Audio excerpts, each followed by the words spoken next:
Social media, computer-based technologies that facilitate the creation or sharing of ideas, thoughts, and information through virtual communities and networks. The first public online chat system, known as Talkomatic, was invented in 1973 and allowed up to 5 users at once to type messages, paving the way for the rapid growth of internet-based social communication in platforms such as Facebook, YouTube, Instagram, and TikTok. Today, 45% of the entire Earth's population are active social media users, giving about 3 hours of their time consuming free information, services, and entertainment on these platforms every single day. With data now considered the most valuable commodity on Earth ahead of tangible resources like fossil fuels, these platforms generate billions of dollars a year by harvesting immense amount of data about their users and selling their active attention to advertisers.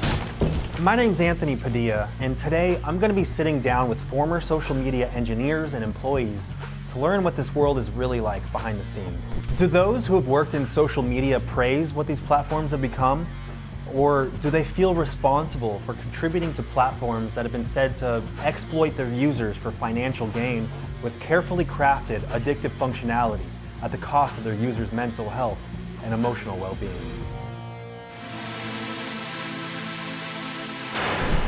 Hello, Bailey. Hey, how's it going? Patrick. Hey. Leah. Hi. Thank you so much for coming on here and teaching me about the world of social media. Glad to be on here. What do you consider yourself? An ex-social media employee, someone who contributed to what social media has become? I'm an ex-Google, ex-Facebook tech lead. I worked at both of these companies. I think of myself as a former technologist, more generally, someone who happened to work on social media. I often think that I worked in technology, but I'm not sort of it. You know, it's not necessarily the culture that I want to be in my whole life. Can you explain which social media platform you worked on and what your role was? So I was working on the YouTube iOS application. I was the technical lead for application architecture. And then on Facebook, I was working on the video as a tech lead, maximizing the amount of time spent on these mobile apps. One part of that was redesigning the entire UI to modernize it in a way that would try to get more people to use the app. I started working at Instagram and I was on the community team when there were less than 10 employees. Our team's job was basically to be a conduit, like a tube between the people designing and building the app and the people using it. I worked for Facebook. I was a product manager. So that means I worked with the tech team, the engineering team. When I worked there, the products that were most known now today were the like button. That didn't exist. The idea for the like button, which we initially actually called the awesome button. The idea for the awesome button was bringing together a bunch of people's different needs, and it was solving a lot of problems at once. Let's say somebody posted something like, "We got engaged." I didn't want to just say another congratulations because that felt boring to me. So I realized I was withholding my appreciation of someone because I just didn't want to repeat what everybody else had already said. Were there any shocking takeaways or realizations that you had since working in that specific field? I had no idea that the like button was going to be what it was. Because it's actually, I feel like, synonymous with what Facebook is today. I don't think any of us were trying to make something specifically world-changing. We were just trying to adjust our feature a little bit. I had no idea the potential costs of creating a number associated with, the worth of something you're sharing. How do you think social media and the internet has changed most since then? We first had the web, and that was fine.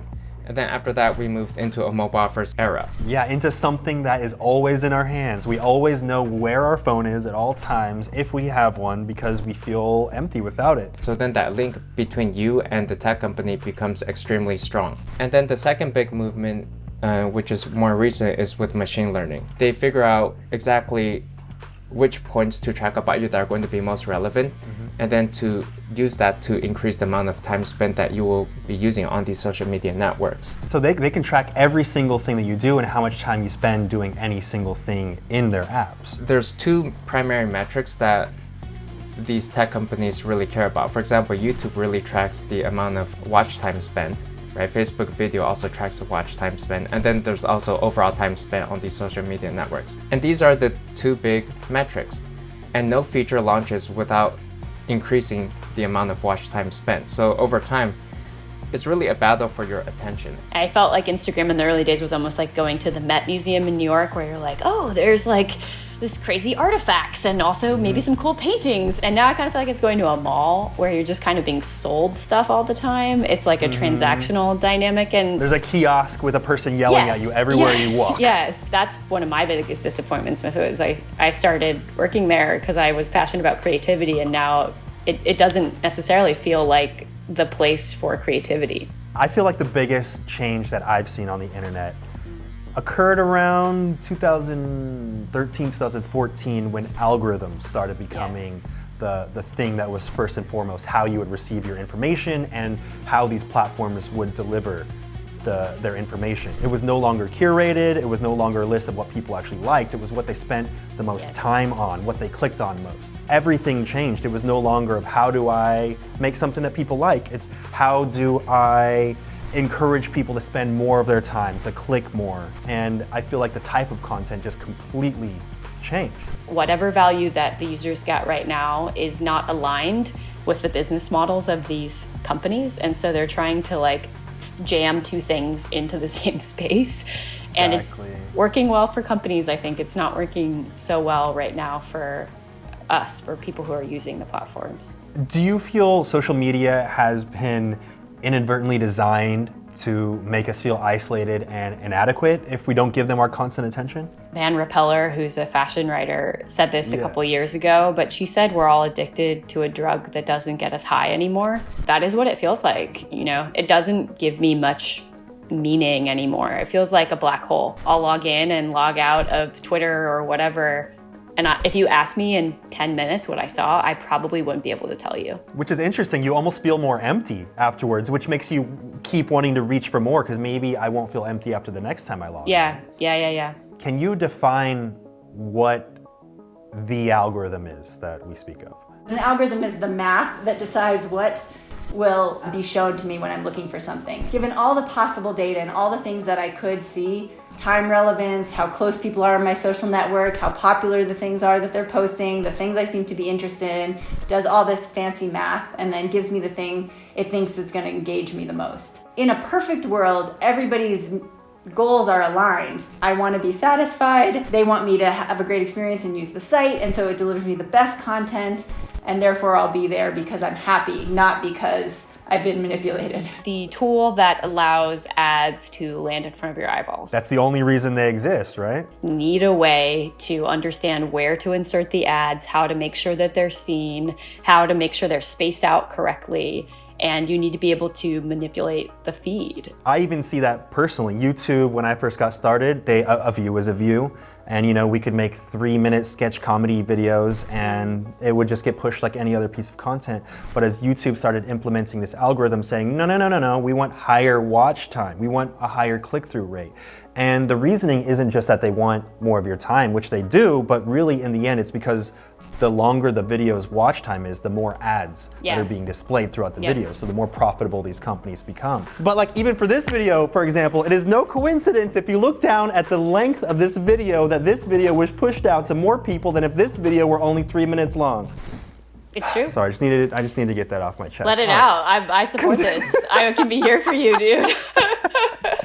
Before we continue learning about the world of social media. Yeah, addiction is totally real. Of course it's real, right? This is how these tech companies are built, right? How they optimize every algorithm is because they can measure these changes are going to increase the amount of time you're going to spend on the sites. I wanted to take a moment to encourage everyone watching to acknowledge the way using each social platform actually makes you feel.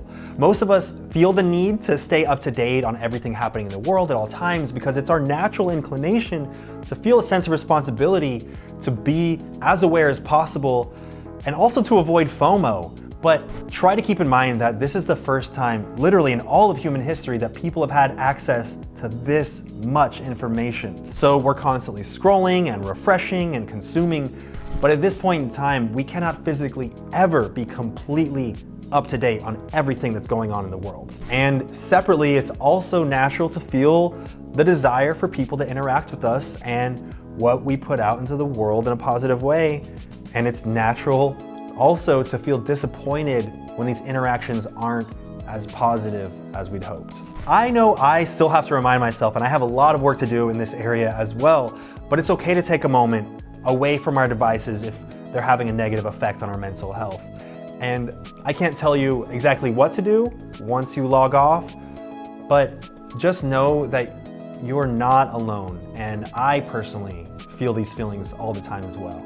Now back to the world of social media. How do you think social platforms define their value? Engagement goals, which is how much are people doing on the site, and then also growth goals, which are how many people are coming in who are new and registering for an account. It's how much attention did we grab from this user and how long did we keep their attention? How much did we make them feel like coming back? Often it's around like the actions that you take, right? So did I post, did I comment, sort of things that are active on the platform. It's like, are you engaged? Are you participating in the space? And the algorithms are actually built for creators to feel like if they don't keep posting, then they will be negatively affected because they didn't keep up their streak. And then the other piece is, you know, we're past this point of like you thinking about opening your YouTube account, but these companies are also trying to still grow. You know, the Instagram has 1 billion accounts. There are how can you grow past 1 billion? I guess you could grow 7 times over, but CEOs, you know, promise to shareholders that they will do everything that they can to increase the profit of the company. But I feel like what many of them are turning to now is really trying to increase that engagement time and the amount of engagements per log on or you know, log in or whatever. But what that's really doing is it plays into our basic human needs and kind of manipulates those needs to make us feel like we need to keep giving it more and more of our attention and more of our engagement. Our attention is what they make money off of, whether or not we're looking at their billboard. You know, they're the billboard in our hand. And so they're always, because they're tasked with always growing, they're always trying to find out ways to expand that. How does all of this influence the products that these platforms create? So these products, I think they're going to be great. Users are going to love the products because it's almost like giving candy out to people, right? The better they make it, the more you will not be able to resist this thing that they give you, right? Like maybe it's the ability to do online shopping, to communicate with your friends, send funny pictures, emojis, and all of that is to get you to open up an account with them and start using it, at which point, yes, then they will be able to influence you, right? Because the more time you spend with a certain company, the more they'll be able to influence you by giving you advertising. What kind of psychological effects do you think social media has on an average user? The newsfeed often features people's best moments. So my mind can draw a conclusion that, everybody in my world is doing these amazing things or is always this happy. And then when I compare myself to them, which is also another human natural thing to do, I can feel inadequate. The way social media is splicing our experience and we're only showing the stuff we most want people to see, it gives a really skewed picture to each other. And I'm someone who's accomplished a lot of things in my life, and when I look at my Facebook newsfeed, I can feel really insecure. I don't know, though, how you look at some of the statistics saying that their findings are that the average American teenager spends 9 hours on social media every day. That's more than a full-time job. I have no idea how that could be called anything but addictive. That baffles me. And I'm not saying that that's necessarily the word or the goal that people are using, but that is the effect that it's having on a lot of us. And in very simple terms, the way I think about it is I'm like carrying around almost like a brick all day, every day in my hand, my phone. It's in my pocket, it's in my hand, I always know where it is. I definitely worry about addiction, and I definitely worry about anxiety. And I feel like I've experienced anxiety, and that's part of what motivated me to also just try to take in less information and live in the three-dimensional world. I feel like many people feel that they can't be addicted to something that isn't a physical substance. Do you think more people are addicted to using social media than might realize it? Yeah, absolutely. Right. For example, gambling, right, is also gambling is not a physical substance, but it can be very addictive. It's a dopamine hit in your brain, right? And that can be triggered very simply through social media by showing you something that you may find relevant or interesting or fascinating. And speaking of gambling, some of the functionality has been designed specifically to kind of give you that same hit of dopamine that you get from pulling a slot machine. For example, scrolling down and how many different apps like Twitter and YouTube feeds you pull down like a slot machine, you get that little refresh button, and then you have a new page which is updated, and it can kind of give you that hit if your numbers go up, if you have a new thing there that you really want to see. You can kind of sit there and keep scrolling up and down on it to see what might give you that dopamine hit. Yeah, addiction is totally real. Of course it's real, right? This is how these tech companies are built, right? How they optimize every algorithm is because they can measure these changes are going to increase the amount of time you're going to spend on the sites. And what kind of effects do you think this has on the content creators on each of these platforms? Content creators may be more likely to push out clickbaity type of content, right?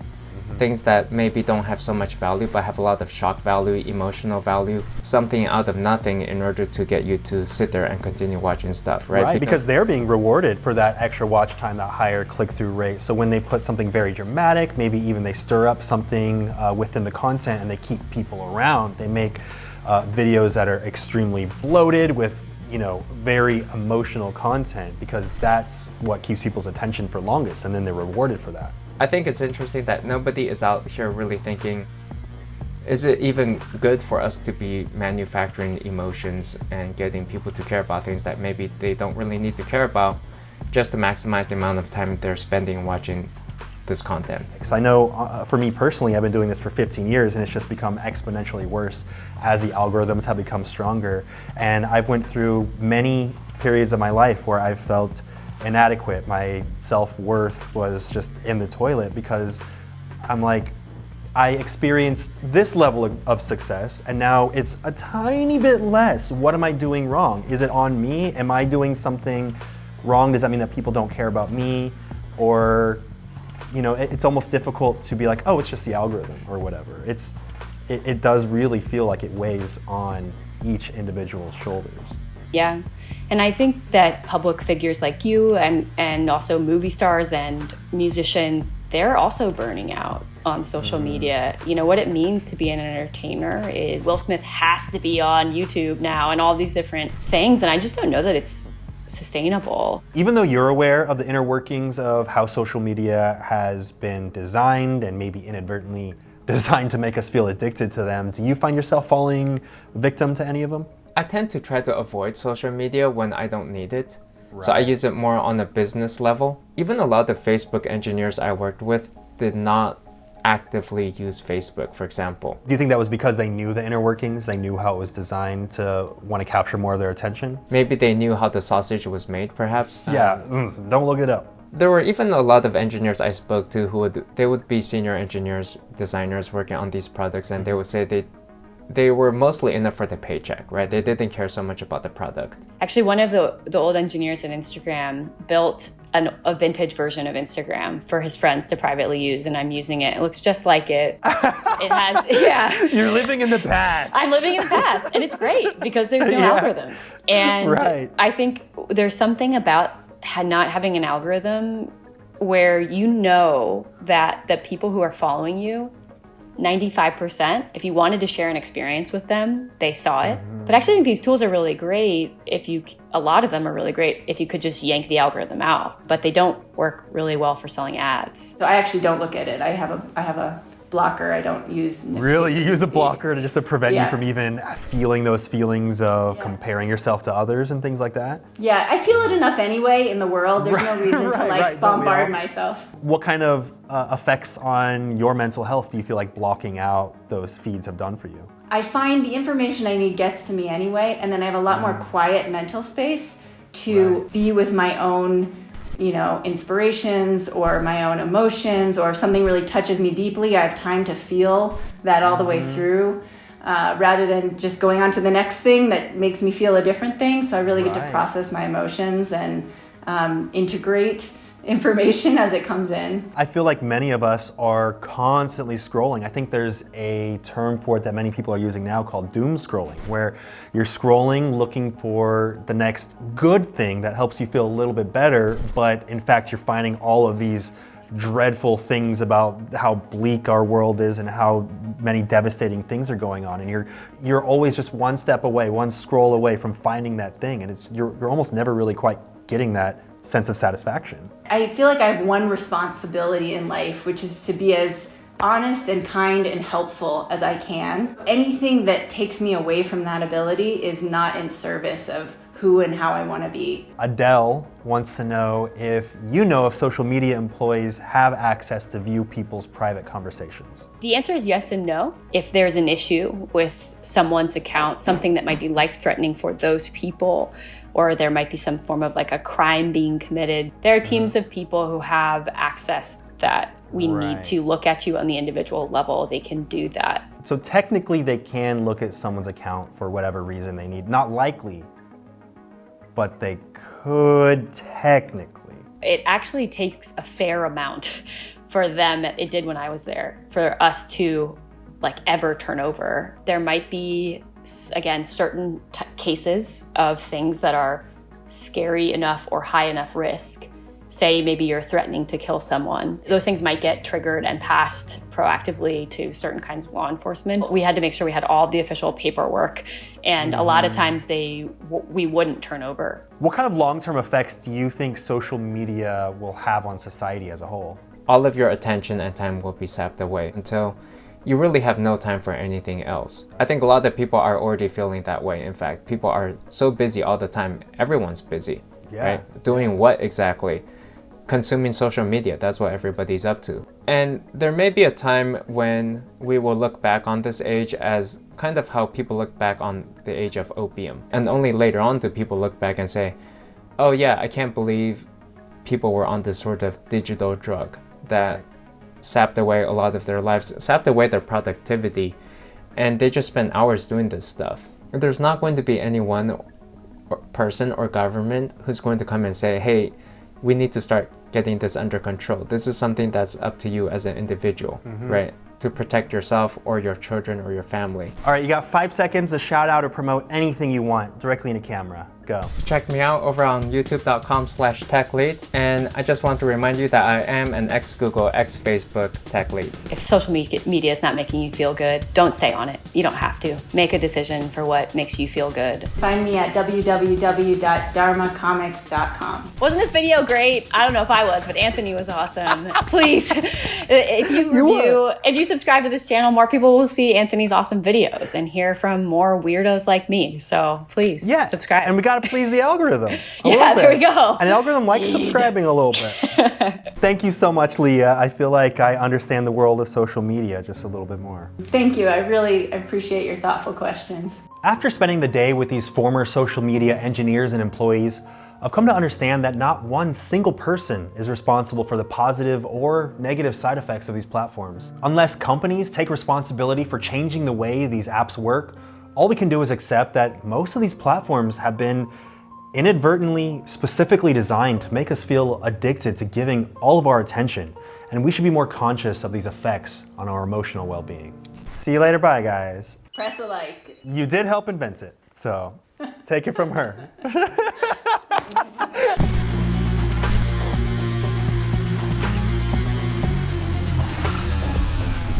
I feel like I've had like Pink email me that she lost her address, your username, or like Can you email Justin me my Bieber. Password real quick? Thanks. Yeah, no, I mean it would happen. You'd be like, we're just a small team answering emails. Like, can you send me your ID? This can't actually be Pink. And then all of a sudden you're like, that's Pink. I was like, Pink, this is cool. My mom loves you. Like, great to meet you, but big fan. I can't believe your password is doglover25, but big fan.